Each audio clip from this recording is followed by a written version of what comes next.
उनकी पार्टी में दो राय चल रही थी। आम राय तो ये थी कि शिंदे जी ने ज्वाइन करना चाहिए, पर एक माइनॉरिटी राय वहां ये भी थी कि शिंदे जी ज्वाइन न करे, वो एक प्रकार से कोऑर्डिनेशन कमेटी के चेयरमैन बन जाए, तो उसके ऊपर उनकी चर्चा चल रही थी। और शिंदे जी की मैंने एक आदत देखी है कि पेशेंटली हियर करते हैं और थोड़ा सबसे बातचीत करते हैं। चुनाव के समय भी साहिल को पता है कि जब टिकटों का बंटवारा होता था तो अंतिम समय तक उनकी चर्चाएं चलती थी, लेकिन उनका निर्णय पक्का हो गया था। उन्होंने पूरे डेमोक्रेटिक प्रोसेस को फॉलो किया। मनाया किसने?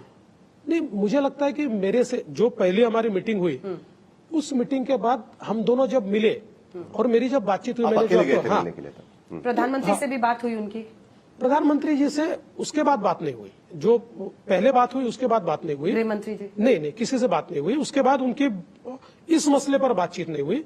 तो जब मैं गया था और हमारी बातचीत हुई तो उस समय उन्होंने वो मान्य कर लिया था। पर्दे के पीछे क्या हुआ और बीते दिन देवा भाव ने शपथ ली? नहीं, पहली बात तो यह है कि इसका पूरा श्रेय जो है वो महाराष्ट्र की जनता को जाता है, जिन्होंने एक बहुत डिसाइसिव मैंडेट हमको दिया। और उसके साथ साथ मैं ऐसा मानता हूं कि हमारे प्रधानमंत्री जी ने जो एक है तो सेफ है का नारा दिया, महाराष्ट्र की जनता ने जो यहां डिविजिव पॉलिटिक्स चल रहा था उसको नकार दिया और एक है तो सेफ है इसको मानते हुए वोटिंग किया। और साथ साथ एक प्रो इनकम्बेंसी भी हमने तैयार की थी। हमारी जो योजनाएं थी, लाडली बहना की योजना हो, किसानों के लिए हमने योजनाएं तैयार की थी, युवाओं के लिए की थी, ऐसी कई योजनाओं के कारण भी एक प्रो इनकम्बेंसी थी। और मुझे ऐसा लगता है ये सारी चीजें जब एक साथ मिली तो एक बहुत डिसाइसिव मैंडेट हमको जनता ने दिया। और चूंकि ये डिसाइसिव मैंडेट हमको मिला और भारतीय जनता पार्टी सबसे बड़ी पार्टी बनी। मतलब अगर हम लोग देखें तो 145 मेजोरिटी मार्क है, 137 हम है। हमने कुल मिलाकर 148 सीटें लड़ी थी और 4 सीटें हमारे दोस्तों को दी थी। जैसे 152 सीटें थी, उसमें हम लोग 137 आए हुए। तो निश्चित रूप से एक प्रकार से लोगों ने विश्वास जताया था और भारतीय जनता पार्टी ने तय किया कि मुख्यमंत्री भारतीय जनता पार्टी का बनेगा। हमारे दोनों दोस्तों से हमने बातचीत की, उनको भी इस बात की मान्यता थी। उन्होंने भी ये कहा था कि ये जैसे हमारी महायुति को मैंडेट है, वैसे ही एक प्रकार से ये एक बड़ा मैंडेट भारतीय जनता पार्टी को मिला है। तो मैं ऐसा मानता हूं, देखिए मीडिया में तो कई चीजें चली, पर हमारी पहली बैठक में एकनाथ शिंदे जी ने इस बात को मान्य कर लिया था।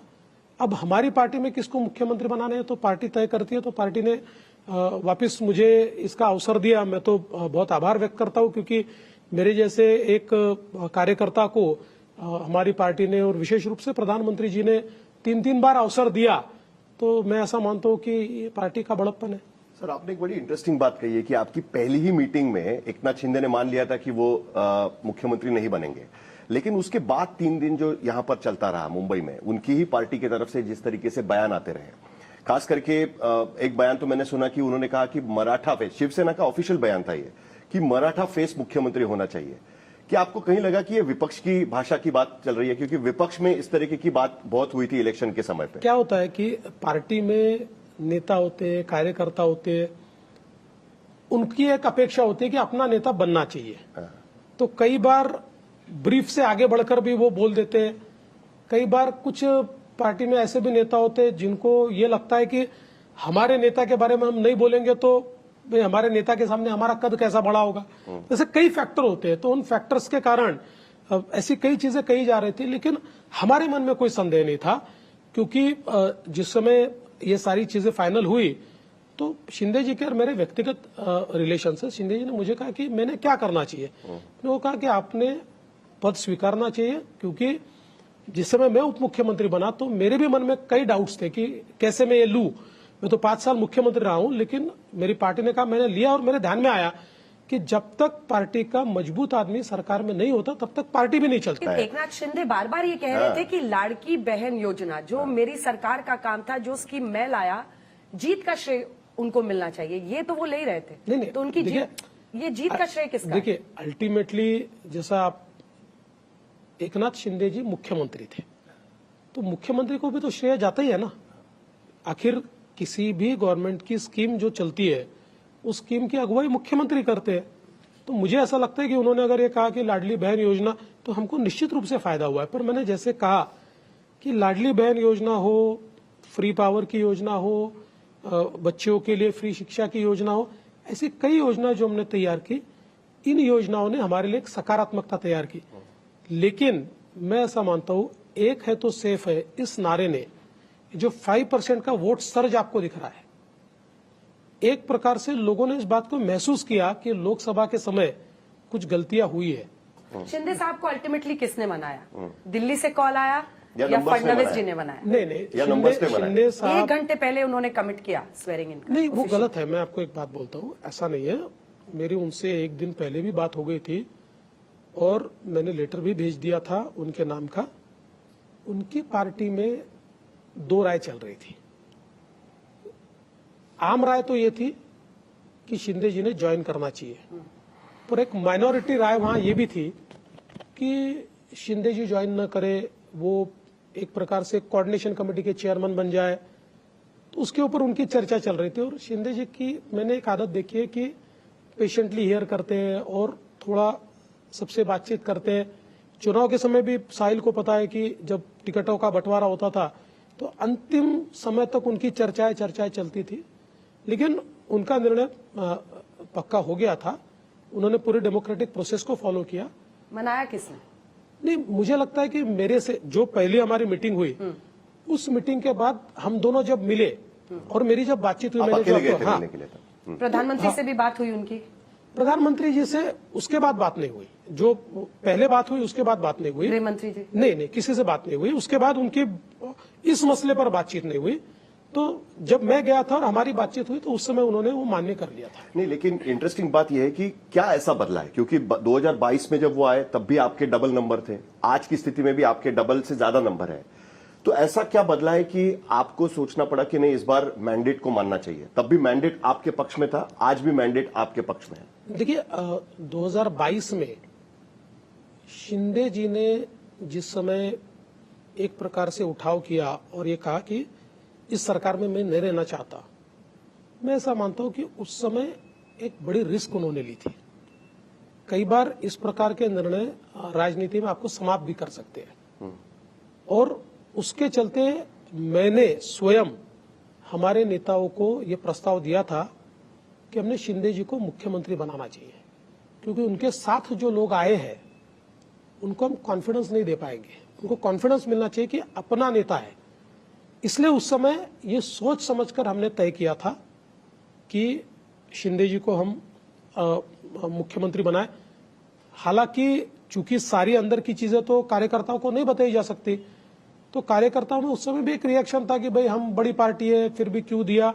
लेकिन हम धीरे धीरे करके उनको समझा पाए।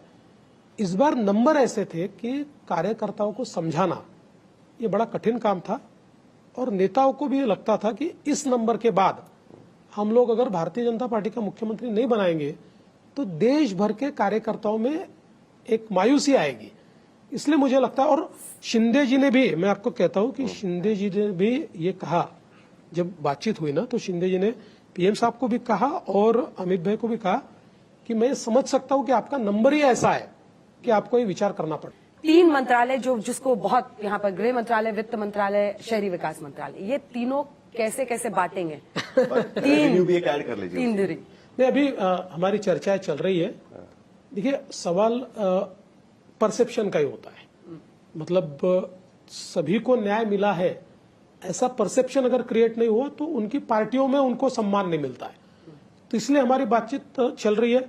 मैं 2 चीजें कह सकता हूं। एक तो नंबर्स करीब करीब फ्रीज हो गए हमारे, जो आज आप मत पूछिए, नहीं बता पाऊंगा मैं, लेकिन नंबर हमने करीब करीब फ्रीज कर लिए हैं। 22, 12 और 9, 8। नहीं, ऐसा नहीं है। मैं इतना भी 21, मतलब हम लोग कई सारे नंबर्स आप अभी 1 से लेकर 43 तक सारे नंबर बता दीजिए, लेकिन मैं नहीं बताऊंगा। लेकिन हमने करीब करीब उसको फिक्स कर लिया है और पोर्टफोलियो जो है उसके ऊपर चर्चा चल रही है। एक इनिशियल चर्चा हमने की है। हम लोग डीपली उसके ऊपर चर्चा नहीं कर पाए क्योंकि कल परसों हम लोग इस विचार में थे कि क्या 3 लोग शपथ ले या और लोगों की शपथ करें, तो इसमें हम लोग पोर्टफोलियो पे ज्यादा ध्यान नहीं दे पाए। लेकिन एक्सपेंशन होगा, एक्सपेंशन होगा और मैं ये कह सकता हूं कि 16 तारीख से पहले होगा। शिंदे साहब गृह मंत्रालय मांग रहे हैं क्या? कि अभी तक उन्होंने कोई मंत्रालय ऐसा मांगा नहीं है, लेकिन उन्होंने ये जरूर कहा कि ये 3-4 मंत्रालय जो है इसके ऊपर हम चर्चा करें और उसका निर्णय करें, तो हम करेंगे चर्चा। बट नॉर्मली आपका स्टाइल ऑफ फंक्शनिंग है कि खास करके जब से आप चीफ मिनिस्टर बने कि गृह विभाग आप अपने पास रखते हैं। आपने जब भी आप सत्ता में आए तो डेप्यूटी रहे तब भी, तो वो मतलब उस लिहाज से ये माना जाता है कि आप नहीं छोड़ेंगे उसको। ऐसा नहीं है। देखिए, मूल रूप से हमको ये लगता है कि गृह विभाग हमारे पास रहना चाहिए और हमेशा हमारे साथ रहा हुआ है। और विशेष रूप से क्या होता है, वैसे तो हम तीनों साथ में ही है, लेकिन चूंकि केंद्र सरकार से, केंद्रीय गृह मंत्रालय से बहुत ज्यादा कोऑर्डिनेशन करना पड़ता है। नक्सल की समस्या है, मुंबई जैसा एक शहर है जो मैं ऐसा मानता हूँ बहुत वल्नरेबल शहर है, एक प्रकार से आर्थिक राजधानी है, तो इसलिए आसान होता है। शिंदे जी भी कर सकते हैं, अजीत जी भी कर सकते हैं, लेकिन चूंकि एक पार्टी का व्यक्ति होने के नाते मेरा ज्यादा संबंध आता है, मेरा ज्यादा कोऑर्डिनेशन होता है, तो इसलिए हम लोग ये प्रयास करते हैं कि भाई एक कोऑर्डिनेशन में हम लोग चले, इसलिए बीजेपी के पास। ये दोस्ती बरकरार रहेगी बीएमसी चुनाव में भी? आप लोग ऐसे ही महायुति तीनों एक साथ लड़ेंगे, क्या स्ट्रैटेजी है? बीएमसी में तो हम साथ में लड़ेंगे, लेकिन मैं ऐसा मानता हूं कि ओवरऑल जो सारे हमारे स्थानीय निकाय के चुनाव है, इसमें हमेशा हम लोगों की एक पॉलिसी होती है कि हम वहां के लोकल जो हमारी कमेटी है उसको अधिकार देते हैं, वो चाहे तो अलायंस करे, नहीं चाहे तो नहीं करे, क्योंकि हर जगह की परिस्थिति भी अलग होती है, अलग अलग पार्टियों की वहां पर ताकत भी अलग होती है। और ये चुनाव ऐसा होता है कि जिसमें एक कार्यकर्ता का चुनाव है, नेता का चुनाव नहीं है, इसलिए आप कार्यकर्ता को अगर हमेशा बांध कर रख देंगे तो पार्टी भी बड़ी नहीं होती। तो अलग लड़ेंगे तो बेटर रहेगा। नहीं, तो ऐसा है कि लोकल यूनिट तय करेगा। पिछले समय भी हमने लोकल यूनिट को कहा था, कुछ जगह अलायंस हुआ, कुछ जगह नहीं हुआ, लेकिन ये जरूर है कि एक दूसरे, अगर कहीं नहीं होता है समझ लीजिए, तो एक दूसरे के खिलाफ नहीं बोलेंगे। नहीं, लेकिन फिर भी हम देख सकते हैं कि एक डर तो जरूर है अलायंस पार्टी में। आपने देखा होगा तुरंत बोलना शुरू कर दिया कि देखिए उनके नंबर्स आ गए तो आपको तुरंत बिठा दिया बगल में। ये जो एक कॉन्वर्सेशन शुरू होता है उसको आप कैसे जवाब देंगे, उसको आप किस तरीके से देखेंगे? और ये क्या लॉन्ग टर्म इसी तरीके से चलता रहेगा? महाराष्ट्र में 3-3 पार्टी साथ में चुनाव लड़ रही है, 3-3 पार्टी की सरकार, और ये इसी तरीके से आप देखते हैं लॉन्ग टर्म के इसमें? देखिए, अभी तो 2029 तक तो ये वास्तविकता है। ठीक, अभी 2029 में कोई परिस्थितियां बदलती है तो आज तो उसके ऊपर नहीं कहा जा सकता, लेकिन अलायंस पॉलिटिक्स ये महाराष्ट्र की वास्तविकता है, उसको स्वीकारना पड़ेगा। विपक्ष तो कह रहा है ईवीएम ने आपको जिताया है, इस पर क्या जवाब है? बैलेट यात्रा निकाल रहे हैं राहुल गांधी की, बैलेट से वोट होना चाहिए। जब तक हार का आत्मनिरीक्षण नहीं करेंगे और अपने आप से झूठ बोलेंगे, तब तक उनकी पार्टी ऊपर नहीं आ सकती। एक सीधा सवाल पूछता हूं कि इधर अमित देशमुख लड़ रहे हैं लातूर शहर में, और लातूर ग्रामीण में धीरज देशमुख लड़ रहे हैं। धीरज देशमुख हारते हैं और अमित देशमुख जीतते हैं, तो क्या धीरज देशमुख जी के यहाँ ईवीएम मैनेज हो गया और यहाँ नहीं हो पाया? देखिए, बहुत बचकानी बात है। आप लोकसभा में जीतते हैं तो ईवीएम में प्रॉब्लम नहीं है, आप झारखंड में जीतते उसी दिन तो प्रॉब्लम नहीं। एक ही दिन नांदेड़ में हम विधानसभा जीतते और आप लोकसभा जीतते हैं तो भी प्रॉब्लम नहीं है। मुझे लगता है आत्मचिंतन करना चाहिए।